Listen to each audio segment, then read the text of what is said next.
This is our River Lights trip. This offers free parking at the River Lights Marina Landing, where after your trip, you can grab a bite to eat or a nice cold drink. This is a 2 to 3 hour trip as we cruise up the Cape Fear River and explore some of the creeks that are around the River Lights area. It's very common to see pelicans dive bombing for fish, seagulls, and as we cruise up some of the creeks, all species of fish jumping out of the water around you. Let's take a look at what it offers.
And remember, we have Spanish and Portuguese speaking guides for families more comfortable in those languages.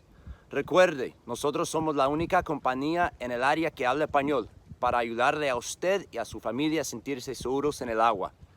A gente também fala brasileiro.